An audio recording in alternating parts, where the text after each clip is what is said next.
Punta na po ako sa school. May baon ka ba? Ha? Wala ko po.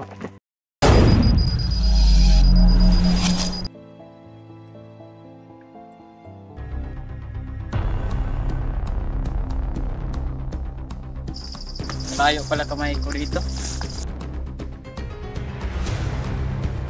Kumusta yung inaanak kong si Maiko? Asan nga yun? Walang baon. Nag-aaral, walang makain. Kadalasan, kasi alam mo naman, ang hirap ng buhay dito sa probinsya. Naku pre, may solusyon ako dyan kung paano kumita ng pira agad-agad. Atin-atin ang tawag mong ipagpati kay kanina.